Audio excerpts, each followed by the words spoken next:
अस्सलाम वालेकुम। प्रोग्राम में आपको खुशामदीद। मैं हूं मसूद रज़ा। मुल्क में सियासी दर्जा हरारत बढ़ते चला जा रहा है और अब गुज़िश्ता दिन जो वाक़या हुआ अडियाला जेल के बाहर, जहां इमरान खान की बहनें और पीटीआई के सपोर्टर्स इमरान खान से मुलाकात के लिए गए, धरना दिया, उन पर वाटर कैनन का इस्तेमाल हुआ, उसने तहरीक इंसाफ में मज़ीद बेचैनी पैदा कर दी है। हुकूमत की तरफ से बड़े क्लियर मैसेजेस, बड़े वाज़ेह पैगामात हैं।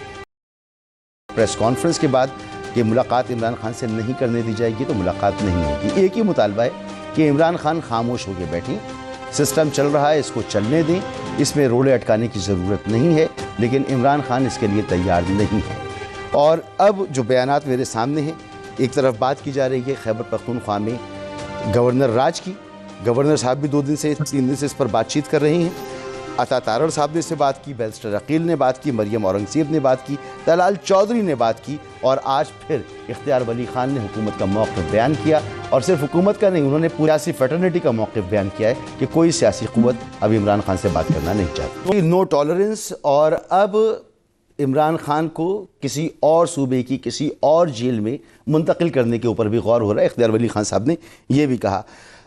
पीटीआई क्या कह रही है? पीटीआई का आज मौक़िफ़ गौहर खान ने दिया। ये बहुत ठंडे मिजाज में उमूमन बात करती हैं, लेकिन आज ये भी गुस्से में नज़र आए और इन्होंने कहा कि अगर किसी को माइनस करने की कोशिश की गई, एक को माइनस करने की कोशिश की गई, तो कोई नहीं बचेगा। बिलावल साहब ने कहा कि एक सियासी जमात सियासी दज्जाल का किरदार अदा कर रही है। वो नहीं चाहते कि खैबर पख्तूनख्वा में लगे गवर्नर राज, लेकिन हालात जिस तरफ जा रहे हैं इसकी ज़िम्मेदार ख़ुद तहरीक इंसाफ है। और फिर अगर गवर्नर राज लगा तो यानी उनकी चॉइस नहीं है, लेकिन उनको शायद इस तरफ जाना पड़ेगा। आखिर में मैं आपको शहबाज शरीफ साहब की गुफ्तगू सुनाता हूँ और आता हूँ मेहमानों की तरफ। शहबाज शरीफ से हैं कि मईशत का इस्तेहकाम की तरफ गामजन है, मुल्क की यकजहती, फ़ौज को निशाना बनाया गया, तो मेरी और काबीना की और आपकी जिम्मेदारी है कि इसका दिफा करें। यानी मुल्क की यकजहती ज़रूरी है और फ़ौज को निशाना ना बनाया जाए। और मईशत का इस्तेहकाम जो है ना, वो उनको नज़र आ रहा है। तो मईशत के इस्तेहकाम के लिए कौमी यकजहती ज़रूरी है, लेकिन हालात किस तरफ जा रही। गुफ्तगू इसी मामले पर करेंगे। शहबाज साहब की गुफ्तगू आप सुन लीजिए। सेनेटर ताहिर खलील सिंधु साहब हैं मेरे साथ, रहनुमा पाकिस्तान मुस्लिम लीग नून। सर बहुत शुक्रिया आपका। मोहतरम जनाब सेनेटर हुमायूं मोहम्मद साहब सेनेटर हैं और पाकिस्तान तहरीक इंसाफ के रहनुमा हैं, सर आपका भी बहुत बहुत शुक्रिया। और सीनियर रहनुमा पाकिस्तान पीपल्स पार्टी के जनाब कमरुज़्ज़मान कायरा साहब, साबिक़ वफाकी वज़ीर हैं, सर बहुत शुक्रिया आपका भी। सेनेटर हुमायूं मोहम्मद साहब, ये तो जो सूरत हाल हमें इस वक्त नज़र आ रही है, गुज़िश्ता हफ्ते 1.5 हफ्ते की बात है। इससे पहले ये हालात नहीं थे। इससे पहले तहरीक इंसाफ को कम्युनिकेट किया गया था कि अब आपने कोई जलसा नहीं करना, कोई एहतजाज नहीं करना, कोई इस तरह की बात नहीं करनी जो फ़ौज के और मुल्क के ख़िलाफ़ हो। और लेकिन मुलाकात हुई और फिर उसके बाद सियासी गुफ्तगू भी हुई और फिर ट्वीट भी कर दिया गया। आपको नहीं लगता कि अब मामलात हाथ से जो निकल रहे हैं, इसको सुधारने का और कोई मौका नहीं है सिवाय इसके कि इमरान खान साहब ख़ुद इस पर आकर कोई बात करें और जो चाहती है इस वक्त मौजूदा हुकूमत, वो रवैया इख्तियार करें? बिस्मिल्लाहिर्रहमानिर्रहीम। इय्याका नाबुदु व इय्याका नस्तईन, जिसका मतलब है कि अल्लाह, मैं सिर्फ तुझसे ही मदद मांगता हूँ और तेरी ही इबादत करता हूँ। मैं किसी और से मदद नहीं मांगता और ना मैं किसी और के सामने सर झुकाता हूँ। इस आयत का मतलब ये है। अब आ जाते हैं कि पाकिस्तान के प्रेजेंट कंडीशंस के ऊपर। आपने कहा इससे पहले नहीं थे, इसके करीब 2 दफा हुआ है।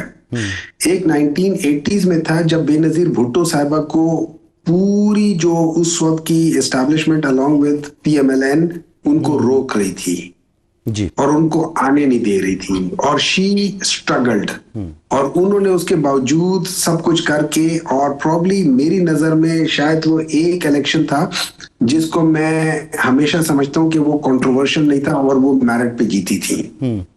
उसके आगे पीछे सारे इलेक्शंस आज तक जितने भी हैं उनमें कोई ना कोई कंट्रोवर्सी थी। मुझे 1988 के जब मैं खुद देखता हूं तो मुझे उसमें कोई ज्यादा कंट्रोवर्सी नजर नहीं आती। She deserved it and she did win.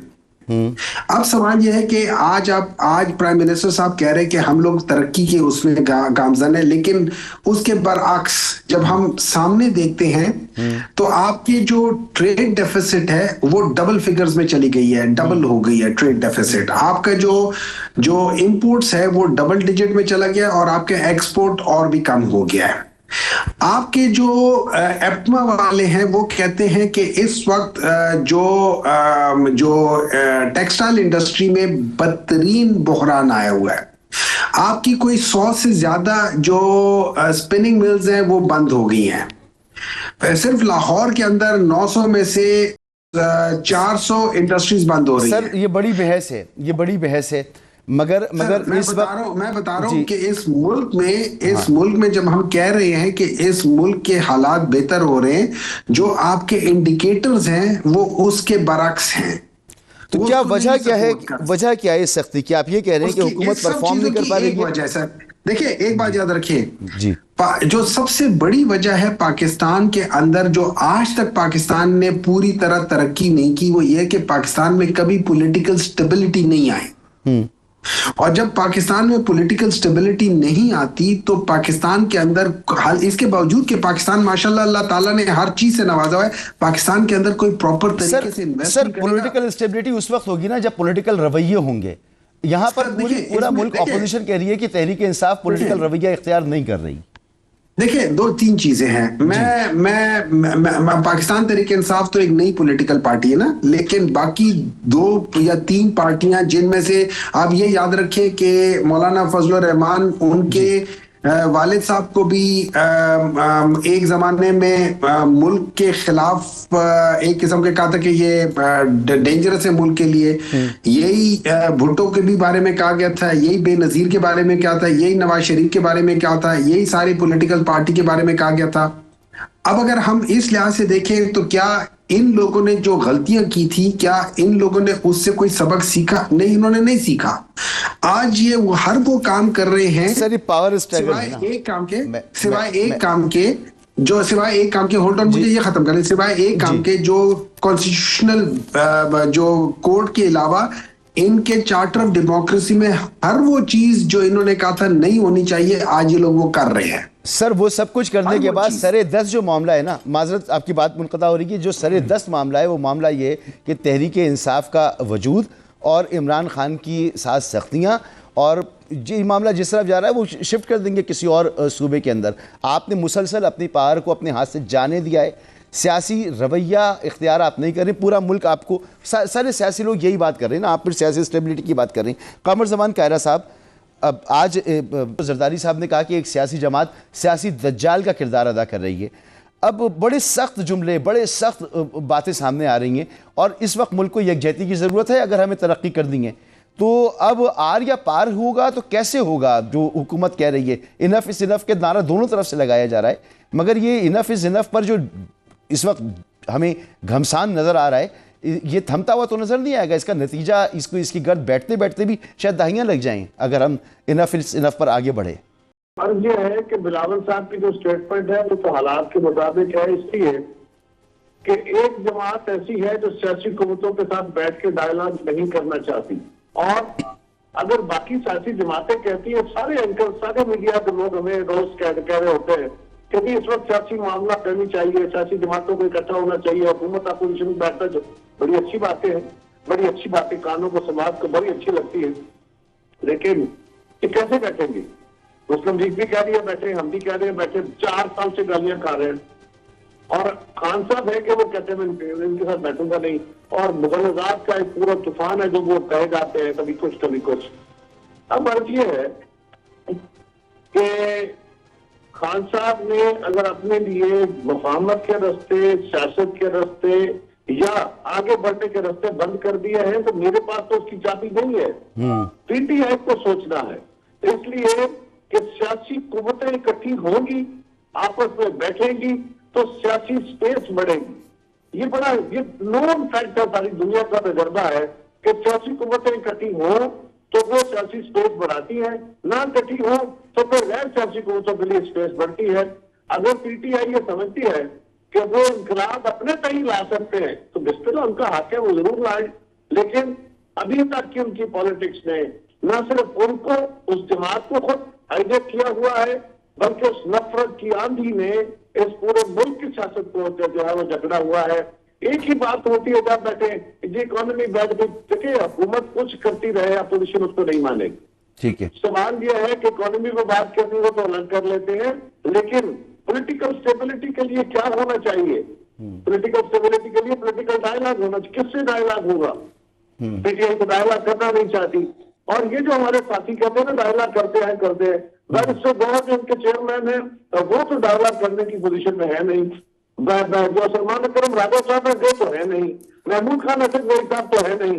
जो भी डायलॉग की बात करेगा वो जिस तरह इनकी सियासी कमेटी खत्म कर दी गई है इसी तरह उनको साइडलाइन कर दिया जाता है। सर, इमरान खान को एंगेज करने में ताखीर कर दी ना हुकूमत ने। इमरान खान को डायरेक्ट एंगेज करना चाहिए था, उनको उनसे मुलाकात करनी चाहिए थी। क्या देर कर दी भाई? इमरान खान पिछले 5 साल से सिवाय गालियों के कर क्या रहे हैं?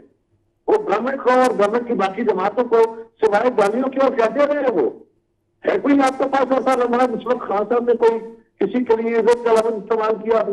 क्या आप मुझे बता सकते हैं? तो अब जब हम बार बार कोशिश कर रहे हैं, अब जो हालात बन गए हैं इस वक्त जो सूरत हाल है, आप हमसे तवक्को करते हैं कि हम इसमें सियासी जमातें अपना रोल अदा करें। ओके, हम करते हैं।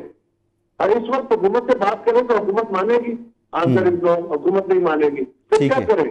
हुकूमत नहीं मानेगी तो हम कहते हैं कि अच्छा हम हुकूमत का तरला करते हैं, हम फौज का तरला करते हैं, मुश्किल से उनको राजी करते हैं और खान साहब से कहते हैं आइए बैठ के बात करें। वो कहते हैं जाओ निकल जाओ यहाँ से। तो फिर हम किसको मुंह दिखाएंगे? ठीक है, पहले तो ये बताएं कि डायलॉग कौन नहीं कर रहा। और एक ही बात है, अगर यदि खान साहब के साथ मुलाकात होगी तो डायलॉग होगा। इसका जवाब हुकूमत दे सकती है, मैं तो नहीं दे सकता। बिल्कुल ठीक है, बिल्कुल। सेनेटर ताहिर खलील संधू साहब, ये तमाम बातें सरे 10 जो बातें हो रही हैं, कायरा साहब जो गुफ्तगू कर रहे हैं वो बिल्कुल मुनासिब है, लेकिन तहरीक इंसाफ कहाँ अटकी हुई है? इमरान खान कहाँ अटके में? वो अटके में 2024 के इलेक्शन पर, वो अटके में कि उनकी हुकूमत क्यों गिराई गई। तो उसके बाद आप पर ये इल्ज़ाम है कि जी आपकी तो 17 जमातें थीं, आपको इतनी सीटें दे दी गई, फिर अदालतों के फैसले भी हैं, फिर उसके बाद जो है वो कानून में तब्दीली भी है, इलेक्शन कमीशन के किरदार पर आज बिलावल साहब भी उस पर एतराज़ कर रहे हैं कि हमें भी एतमाद नहीं है। तो सर, पावर इतनी ज़रूरी है कि हालात इस नहज तक पहुँच जाएँ, जबकि आप खुद भी ये मानते हैं कि 2024 के इलेक्शन जो हैं वो बहुत शफाफ इलेक्शन नहीं थे, वो मसाइल की वजह हैं, लेकिन दोबारा इलेक्शन की तरफ भी जाया जा सकता है, दोबारा कोई बीच की राह भी निकल सकती है, लेकिन इस तरफ कोई बात नहीं हुई आपकी तरफ से। मसूद रज़ा साहब, बहुत शुक्रिया। और मैं इंतहाई काबिल सादत एहतराम है कायरा साहब मेरे लिए। मैं उनकी राय का बहुत एहतराम भी करता हूँ और उनकी इज्जत भी बहुत ज़्यादा करता हूँ। हमेशा सियासी बात करते हैं। उन्होंने बिल्कुल दुरुस्त कहा कि किससे डायलॉग करें हम।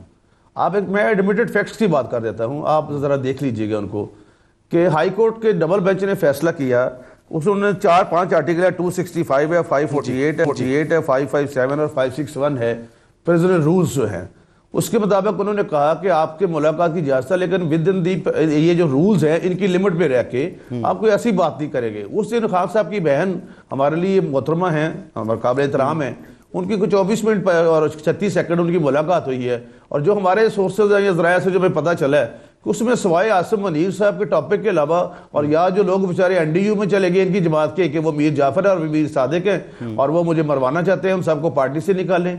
और बिल्कुल कायरा साहब ने दुरुस्त फरमाया कि कौन करेगा डायलॉग? अगर मिनिस्टर गौहर की बात कर करेंगे, he is a very competent person, लेकिन उनके खिलाफ ट्रोलिंग शुरू हो जाएगी। जो भी डायलॉग में इनको सैनिटी तो परवेल नहीं करती। मोहम्मद साहब हैं, ये किस तरह से बात कर सकते? मोहम्मद साहब आई डायलॉग की बात करें, कल देखिएगा मेरे लिए ये भी बड़े काबिल एहतराम है, सेनेट में हमारी सीटें इकट्ठी हैं। मसला सिर्फ ये है, एडमिटेड फैक्ट ये है कि इनके जेहन से ग्रज नहीं निकल रहा। ग्रज बहुत जो है ना, मैं एज ए लॉयर कह रहा हूँ, बड़ी गंदी बीमारी है। ग्रज में कत्ल भी हो जाते हैं, ग्रज में दुश्मनी पता नहीं कितने सालों तक चलती है। इनके जेहन में ये है कि जो आर्टिकल 95 कॉन्स्टिट्यूशन पाकिस्तान है जिसके तहत अदम एतमाद आया, इनको निकाला गया, ये चले गए। आपको पता है मसूद रज़ा साहब कि बरतानिया में 8 गवर्नमेंट चेंज हुई हैं अदम एतमाद की वजह से, लेकिन वहां पे तो ऐसी कोई सूरत हाल नहीं बनी। नंबर 3, आपने कहा कि इमरान खान को एंगेज करे। भाई किस तरह से मसूद साहब? He is a convicted prisoner, उसको 14 साल कैद हुई है, तो सर प्रिविक्टिव क्लास में उनका केस फाइल करता है। सर स्पेशल मामला है ना, पाकिस्तानी अदालतों का फैसला नहीं है, स्पेशल मामला है ना, ये वेस्ट मिनिस्टर कोर्ट का फैसला भी है, ये मेरे पास है। जी जी, ये स्पेशल मामला है ना। यहाँ पर हम उन्होंने लिखा ये सारा 190 मिलियन पाउंड के बारे में कि ये करप्शन और मनी लॉन्ड्रिंग का पैसा है। मैं आपसे जानना चाह रहा हूँ, आप बात करती है तो वो मीर जाफर है, मीर सादिक है। आप जो आज बात कर रहे हैं, जिस बेबसी का इजहार कर रहे हैं, मैं तो यहाँ 6 महीने से यही बात कर रहा हूँ कि इमरान खान से अगर बात कर देंगे तो इमरान खान से डायरेक्ट बात हो सकती है। ना सेनेटर साहब कर सकते हैं, ना गौहर साहब कर सकते हैं, ना राजा साहब कर सकते हैं, कोई नहीं कर सकता। और ये बात आपको पता है। तो जब आपको पता है ये बात, तो आपने इंगेज तो उसी को करना था, चाहे वो कन्विक्टेड है या नहीं है। जो सियासी मसला है वो तो अपनी जगह मौजूद है। अगर आप उसूल पे अटके में देखिए मेरी बात सुने I am the student of international law. कितने बाकी ममालिक है जहां पे एक प्रिजनर हो, कैदी हो, और उससे जाके कहे हम आपसे सियासी डायलॉग करने जाते हैं? कहां पे होता है इस तरह से? क्या उसको वहां पे कैद में नहीं रखा जाता? और ये वहां पे एक जत्थे लेके जाते हैं, तमाशा बनाया। पाकिस्तान में होता है सर। आखिर करके आपसे बात करूंगा, तो मतलब आप टाइम का मसला होता है कि जो बयानिया इंडिया का है पहलगाम के वाकया पर, जिसको पाकिस्तान ने, पूरी कौम ने शिकस्त दी है अपने से 8 गुना बड़े मुल्क को, वो जो इंडिया का पाकिस्तान के खिलाफ है, वही इमरान खान का बयानिया पाकिस्तान के खिलाफ है। अगर इंडिया का बयानिया जो फौज के खिलाफ है, वही इमरान खान का फौज के खिलाफ है। सर क्या ये अंदर से कुछ कायरा साहब भी कुछ कहना चाह रहे हैं? सेनेटर आपकी क्या है ये सेनेटर साहब जो आप बात कह रहे हैं ना, ये मैं एक छोटी सी गुजारिश कर दूं जी कायरा साहब, ये फिर दहशत वो गद्दारी की बात हुई है, इस पे ही बता दीजिएगा। सूरत हाल मुल्क के अंदर है जी, इस वक्त कानून का इस्तेमाल हो रहा है जो बिल्कुल ब्लाइंड और ब्लेटेंट है। हाँ, कानून के अंदर वर्दियां भी होती है। अगर अपोजिशन हुकूमत आपस में कुछ ना कुछ स्टार्टिंग टर्म्स पे कुछ हालात उनमें बेहतर हो, अगर आप आए रोज तलखी बढ़ा के और उस तलखी को कसार के तौर पर इस्तेमाल कर रहे हो, तो फिर सूरत हाल ये होती है कि फिर कानून सख्ती से इस्तेमाल होगा। और सख्ती से क्या होगा? खान साहब बड़े महबूब लीडर हैं, बड़े पॉपुलर हैं, वो अपनी जमात को बड़े अच्छे लगते हैं, सारी बातें सच्ची होंगी, लेकिन लीगली इस वक्त इमरान खान साहब पीटीआई के लीडर नहीं है, इस वक्त नहीं है, लीगली नहीं है, इसलिए कि वो कन्विक्टेड है और वो अपनी जमात के बेदार नहीं है। उनकी जमात के फाउंडर हैं, सब जो पर भी है, तो उनके साथ जो रिश्ता उनका लीगल एक एंटिटी के तौर पे है, उसने मुलाकात में जाकर मुलाकात करनी है जिसको कानून इजाजत देता है। और एक कन्विक्टेड को या उसके वकला मिलेंगे, उसकी फैमिली मिलेगी, या वो मिलेंगे जिनको कानून इजाजत देता है। ये बता दें कि चीफ मिनिस्टर साहब या पीटीआई की बाकी टीम उनको किस हवाले से मिलना चाहती है। ठीक है सर, एक ब्रेक लेता हूं। ब्रेक के बाद मोहम्मद साहब आप जवाब दीजिएगा। एक ब्रेक।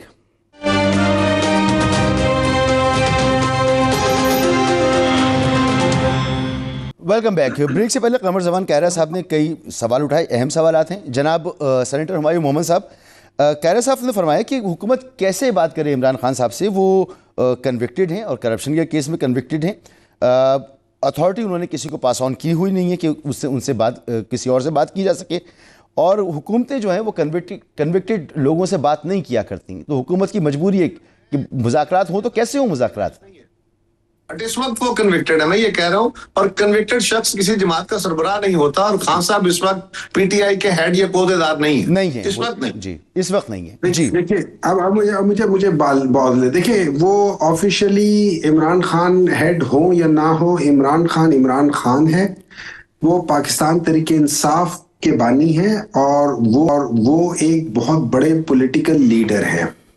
अगर आप लोग ये समझते हैं, और ख़ास तौर पे जब आप लोग ख़ास तौर पे गवर्नमेंट के इत्तेहादी होते हुए, गवर्नमेंट को सपोर्ट करते हुए, और इवन जब आप पीडीएम फर्स्ट में you are part of the government और गवर्नमेंट के साथ थे, तो उस वक्त मुझे याद पड़ता है कि आपके प्राइम मिनिस्टर जिनके साथ आप उस वक्त शरीक थे, वो तो लंदन जाके एक कन्विक्टेड बंदे से मिलके उनसे इजाजत लेते थे या बातचीत करते थे। उस वक्त तो कोई चीज नहीं थी।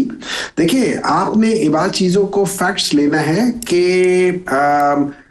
इमरान खान, ये मैटर ऑफ प्रिविलेज नहीं है ना, वो तो जाके मुझे बोल लेने दे सर, मैं विद ड्यू रिस्पेक्ट सर।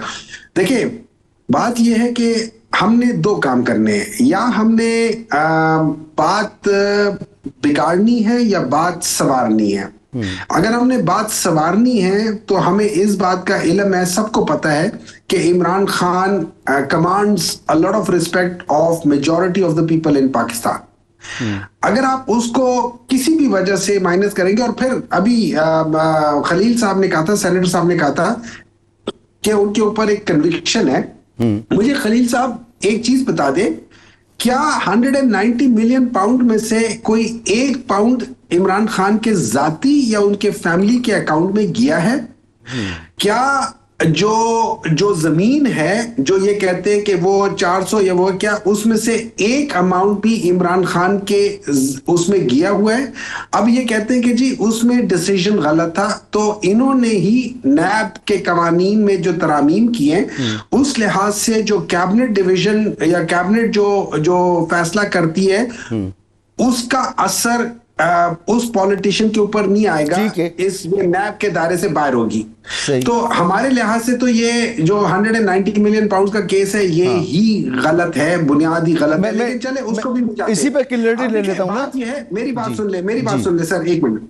हम लोगों ने यहाँ पे एक पाकिस्तान एक ऐसे भंवर में फंसा हुआ है जिस कोशिश से हमने पाकिस्तान को निकालना है, और वो भंवर है पॉलिटिकल इंस्टेबिलिटी का। चलो मान लेते हैं इसमें पीटीआई का भी हिस्सा है, लेकिन इसमें बाकी पॉलिटिकल पार्टीज का और इसमें बाकी स्टेक होल्डर्स का, जो कि चाहे वो पॉलिटिकल हो या ना हो, उन सबका हिस्सा है, अपना किरदार है। ठीक है, हर एक का एक किरदार है, सही है या गलत है, किरदार हर एक का है। ठीक है, ये चीज आज से नहीं है, ये हमेशा से। अब इस भंवर से निकलने के लिए हमने 2-3 चीजें करनी है।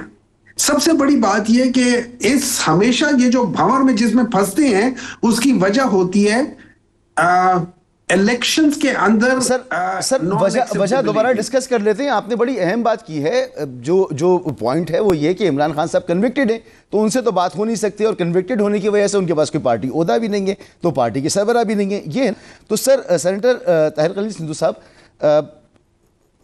बकौल हुमायूं मोहम्मद साहब कि ये तो केस बनता ही नहीं है, क्योंकि केस पैसे जो हैं वो भी हुकूमत पाकिस्तान के अकाउंट में 190 मिलियन पाउंड्स, और जो ज़मीन का मामला है कि उन्होंने ज़मीन किसी से ली है वो भी उनके ज़ाती इस्तेमाल में नहीं है। फैसला गलत हो सकता है, लेकिन फैसला गलत होने की वजह से उनकी कन्विक्शन नहीं हो सकती। सर नहीं, मेरी बात सुने। अगर एक चीज़ है, अगर उसकी बुनियाद जो है वो मेलाफाइडी पे है, बदनीति पे है, और कैबिनेट से शहजाद अकबर ने बगैर लिफाफा खोले सारी कैबिनेट चूंकि कलेक्टिव रिस्पॉन्सिबल होती है। मैं भी 4 दफ़ा मिनिस्टर रहा हूँ, इंतहाई मोहतरम कायरा साहब मिनिस्टर रहे हैं, फेडरल मिनिस्टर रहे हैं, वेरी कॉम्पिटेंट पर्सन। इनसे पूछें कलेक्टिव रिस्पॉन्सिबल होती है या नहीं होती, व्हाट्सएवर। क्या ज़रूरत थी अगर उसमें बदनीति शामिल कोई नहीं थी तो इनको खुफिया साइन करवाने की और सारा कुछ करने की। और फिर ये वेस्ट मिनिस्टर की जो 4 कोर्ट की जजमेंट है, तीसरी दफ़ा इन्होंने जो मलिक रियाज के बेटों ने अपने पासपोर्ट अप्लाई किए, उन्होंने खारिज कर दिया कि आप यहाँ नहीं रह सकते, और उसमें लिखा गया 190 मिलियन पाउंड जो है ये सारे पैसे करप्शन के और मनी लॉन्ड्रिंग के हैं, और ये आप गलत तरीके से। नंबर 2, जो मैं हुमायूं साहब से बड़ी इज्जत इसलिए करता हूँ कि मेरे एक तो गवांडी है, हम हर चीज़ तब्दील कर सकते हैं, हम पड़ोसी तब्दील नहीं कर सकते हैं। मेरी सीट बिल्कुल करीब है। देखिए, ये किसने कहा था कि ये पाकिस्तान श्रीलंका बन जाएगा, पाकिस्तान दिवालिया बन जाएगा, पाकिस्तान आपके बच्चों को रिश्ते नहीं देगा, आपने स्कूल में दूसरी जमातों के बच्चों से मिलना नहीं है? ये किसने ये सारी बातें की थी? क्या इमरान खान ने ये बातें नहीं की थी? फिर ये कहते हैं अभी ये इन्होंने शब्द स्टार्ट लिया कि हमारा सिर्फ अल्लाह पे भरोसा है, तो डोनाल्ड ट्रंप जब जीता फिर आप मिठाइयां क्यों बांट रहे थे पाकिस्तान में? सर होने क्या है? आपकी मासी का बेटा था डोनाल्ड ट्रंप, क्या मिठाइयां सर होने क्या जा रहा है ये बता दें। होने क्या जा रहा है? नंबर 2 ये किसने IMF के बारे में जब IMF से समझौता का मुआहदा कर रहे थे, कारे साहब इस पर ज्यादा अच्छे तरीके से रोशनी डाल सकते हैं, he is a senior person. But ये बताएं कि जब IMF से मुआहदा करना पड़ना PDM की गवर्नमेंट को, उस वक्त जब इन्होंने मुआहदा कैंसिल कर दिया, उसमें डॉलर की कीमत की कहां पे जा चुकी थी? रेमिटेंसेस के बारे में बाहर के लोगों को किसने रोका कि पाकिस्तान रेमिटेंसेस ना भेजे? ये सारी बातें रिपीट हो रही हैं, बाइकआउट करे और बिल ना दे, ये सारी बातें रिपीट हो रही हैं। नंबर 2, इमरान खान को किसी ने घोड़ दिया था कि पंजाब असेंबली तोड़ दे और KP असेंबली तोड़ दे, ठीक है, और यहां से बड़ी गलतियां की उन्होंने। तो ये होती है कि आप कौमी असेंबली में, सूबाई असेंबली में रहकर अपना सियासी किरदार अदा करें। अब भी 26वीं तरमीम 27वीं तरमीम जब तरमीम पे वोट देने का वक्त आता है ये बाहर भाग जाते हैं। सर ये सब कुछ हो गया। बकौल फैसल वाडा साहब जो कि तर्जुमानी करते हैं, वो कहते हैं ये जेट ब्लैक टेररिस्ट वाला मामला हो गया उनके साथ। अब हो गया, अब हुकूमत करने क्या जा रही है? जी, हुकूमत ने तो बड़ी कोशिश की है, और परसों चौथ भी राना सराना साहब गुफ्तगू फरमा रहे थे। मैं तो VOP हूँ, वेरी ऑर्डिनरी पर्सन, उस लेवल पे फैसला नहीं ले सकता, लेकिन मैं समझता हूँ कि आज भी अगर सैनिटी परवेल करे और इनके वो लोग जो जिस तरह, लेकिन देखे ना आज इन्होंने महमूद खान नचकरी साहब काबिल एहतराम है, उन्होंने कहा जी हम ऑल पार्टीज कॉन्फ्रेंस बुला रहे हैं, हम पीपल्स पार्टी को बुलाएंगे, हम मुस्लिम लीग उनको नहीं बुलाएंगे। तो फिर बात तो वही की वही रहेगी। देखिए, मुस्लिम लीग जो पीपल्स पार्टी है उसने सबसे ज्यादा कुर्बानियां क्या, भुट्टो साहब जो आठवीं कुव्वत के खालिक नहीं थे क्या? 1973 के आने के खालिक नहीं थे, फांसी लग गए, बेटी शहीद होगी, दोनों बेटे हलाक हो गए, लेकिन क्या सियासत छोड़ दी? No, not at all. दस्तयाबशुदा मोहतरमा बेनजीर भुट्टो को, शहीद को सारी जिंदगी एक ही गिला रहा कि मैंने 1985 के इलेक्शन का बाइकआउट क्यों किया। सियासतदान जो होता है वो दस्तयाब हालात के मुताबिक सियासत करता है। बात ये है कि टेम्परेचर कैसे नीचे आए ये नहीं पता चल रहा है ना। कायरा साहब, हुकूमत ने बड़े दावे कर दिए, जेल तब्दील करने की बात भी कर दी है, गवर्नर राज की बात भी कर दी है, -1 की बात भी कर दी है, पख्तूनख्वा के वज़ीर आला को स्मगलर और टेररिस्ट भी करार दे रहे हैं वज़रा, तो उन पर पाबंदी की भी बात हो रही है। तो सर, कौन से ऐसे इक़दाम हैं जो आप आने वाले चंद दिनों में प्रिडिक्ट कर सकते हैं अपने तजुर्बे की बुनियाद पर कि क्या होने जा रहा है? लोग ये जानना चाहते हैं। मसूद साहब, एक तो हमारा जो सियासी तर्ज तखातुब है, जो गुफ्तगू है, जो जबान है हमारी सियासत के अंदर, ये बहुत अफसोसनाक हद तक कमजोर है। हम एक दूसरे को गद्दार और पता नहीं क्या क्या बड़े आसानी से ये लक़ब देते रहते हैं, और ये हमने कुछ नहीं सीखा मादी से। इसमें मैं भी शामिल हूं, मेरे बाकी दोस्त भी शामिल हैं, बाकी सारी जमातें भी शामिल हैं। ऐसे ही हम एक मिनट में जज्बाती तरीके से लोगों को दूसरे को गाली दे देंगे, हम कोई हवा में उड़ती हुई बात सुनेंगे, सोशल मीडिया पे आएगी, बगैर किसी तस्दीक के उस पर आगे ट्वीट करना शुरू कर देंगे, उसके ऊपर खड़े होकर हम नारे मारना शुरू कर देंगे। ये हमारा मिजाज है। अगर कुछ लोगों ने ये कहा है तो ये गैर जिम्मेदाराना बात है। अच्छा। लेकिन बात यह है कि खैबर पख्तूनख्वा में अगर वहां की हुकूमत फौज को वहां पे तालिबान, जो सोकाल तालिबान या फितना हिंदुस्तान है, इसके खिलाफ ऑपरेशन करके, जिसमें उनके बेशुमार नौजवानों की, अफसरों की, सिपाहियों की जाने गई, उनको रोकना चाहती है, उस ऑपरेशन को रोक। तो माजी में इमरान खान साहब ने एक ऑपरेशन रोका और लोगों को यहां लाके आबाद किया, असला समेत, उनके लोगों के साथ, खानदानों समेत। आज पाकिस्तान उसका खिमाजा भुगत रहा है। खान साहब कहते थे ना इनको यहाँ ऑफिस बना के दो, तो दिया ना खान साहब ने। फिर क्या किया कि उसका कोई रिजल्ट निकला? 5 साल उनकी हुकूमत रही ना, ठीक है, वो नहीं रहे, उसके बाद चले 4 साल तो वो रहे, पौने 4 साल। उस पौने 4 साल में उन्होंने तालिबान का कौन सा इशू है जो अफगानिस्तान के साथ था हल किया?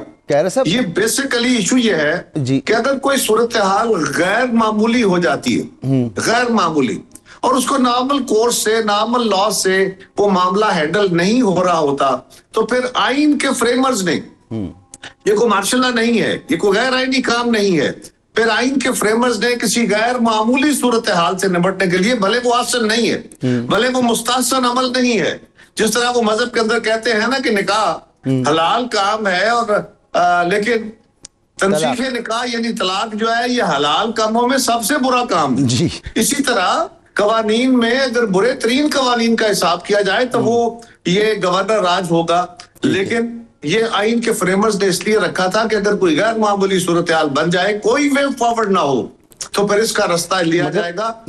उसके लिए एक मिनट मसूद, उसके लिए प्री कंडीशन है, कुछ बहुत सारी शराइत होंगी, गवर्नमेंट वो सारी नुक्ता नजर सामने रखेगी और तब इसको इम्पोज करेगी। अगर पीटीआई की हुकूमत वहां पे ये सूरत हाल खड़ा करती है, अगर ऐसा हो जाता है, तो फिर गवर्नमेंट को क्या करना चाहिए? क्या वहां तूफान बदतमीजी बपा होने देना चाहिए? क्या वो कत्लो गारत करने वाले लोगों को खुली छूट देनी चाहिए? उनको अपने घरों में लाके आबाद करना चाहिए? उनको जो पाकिस्तान के ठेकेदारों से, इनकी हुकूमत से, इनके वजीरों से पैसे लेते हैं, वो क्या उनको इजाजत देनी चाहिए?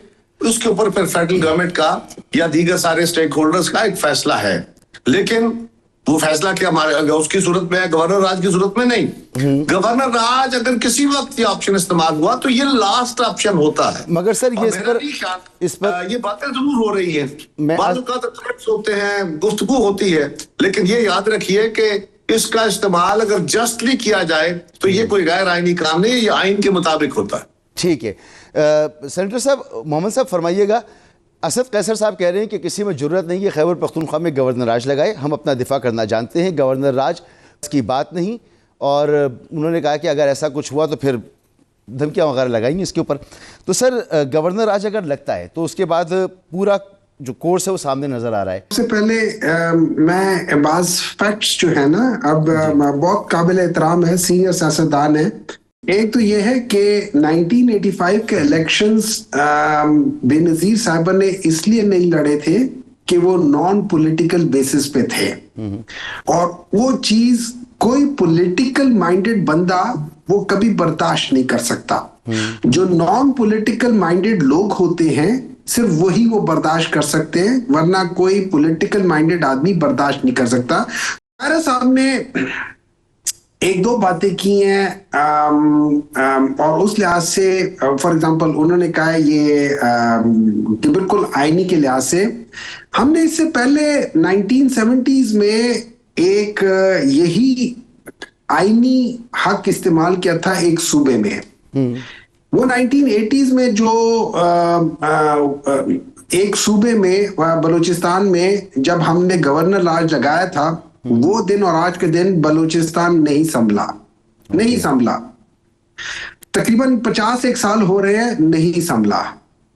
ठीक है, अब आगे बात आ जाती है क्या केपी में अगर करने से उसका कोई फायदा होगा? नहीं। नंबर 2, मुझे समझ नहीं आती कि कायरा साहब को किसने कह दिया कि पाकिस्तान तहरीक इंसाफ इसके खिलाफ है। नंबर 4, मुझे समझ ये नहीं आती कि कायरा साहब को क्या इस चीज का नहीं इल्म कि अगर इस किस्म के लेट्स से तालिबान तहरीक तालिबान पाकिस्तान के लिहाज से अगर कोई डिसीजन होगा, क्या वो ये समझते हैं कि वो गवर्नमेंट का अकेला एक पॉलिटिकल गवर्नमेंट का डिसीजन होगा, या उसमें पाकिस्तान की जो आर्म फोर्सेस या चीफ ऑफ आर्मी स्टाफ और उनके साथ के जो बाकी लोग हैं उनका इनपुट नहीं होगा?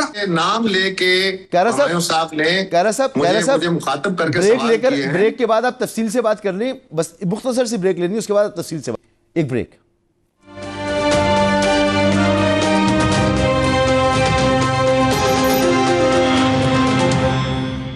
Welcome back. इस वक्त मामला इस नैच पे कायरा साहब के एक आप पॉइंट उठाएं तो 10 चीज़ें उसमें से निकलती हैं, बहुत दकीक बहस हो जाती है, बहुत सारी बातें अभी मोहम्मद साहब ने कर दी, आप जवाब दें, मैं सवाल क्या करूँ अब इस पर। देखिए, मैं मुख्तसरन कोशिश करता हूँ। पहली बात तो यह है कि 85 के इंतखाब मोहतरमा बेनज़ीर भुट्टो शहीद ने गैर जमाती इंतखाब, वो सियासी ही थे लेकिन गैर जमाती इंतखाब थे। और उसके बाद वो बाकायदा आपने दुरुस्त कहा कि मोहतरमा हमेशा अपनी जिंदगी में हमेशा कहा करती थी कि सियासत के अंदर बायकाट नहीं चलता, और वो बायकाट हमारी सियासी गलती थी। जब आपने सियासत एक आइडियल है, आपने बिल्कुल मिसाल के मुताबिक चीजें लेके चलनी है, उस आइडियल को हासिल करना है, लेकिन आज आपने आज के दिन में खड़े होकर पॉलिटिक्स करनी है। अगर आप मैदान छोड़ देंगे तो फिर आपके पास सिवाय इनकलाब के और कोई रास्ता नहीं रहेगा, और हम कोई इनकलाबी नहीं है जी, हम तो तदरीजी तब्दीली के कायल लोग हैं। आप अगर हो तो बिस्मिल्लाह। ठीक, बहुत बहुत शुक्रिया जनाब कमर ज़मान कायरा साहब, सेनेटर हुमायूं मोहम्मद साहब, सेनेटर ताहिर खलील संधू, तीनों मौजूद मेहमानों का बहुत शुक्रिया। गुफ्तगू आपने सुनी। आज के दिन में हमें सियासत करनी है, कायरा साहब ने जैसे कहा, और अब तहरीक इंसाफ को फैसला करना है। इनकलाब हुई सियासत करनी है तो फिर उसके लिए आपको अवामी क़ुव्वत चाहिए, जो इस वक्त नज़र नहीं आ रहा कि ऐसा हो सकता है। फैसले आपने करने हैं तो ये सोच रखिए, इमरान खान तो क्रिकेटर हैं कि हर बॉल जो है वो खेलने वाली, छक्का लगाने वाली नहीं होती, चौका लगाने वाली नहीं होती, कुछ बॉलें पास भी की जाती हैं। बहरहाल कल तक के लिए इजाज़त दीजिए। अल्लाह हाफ़िज़।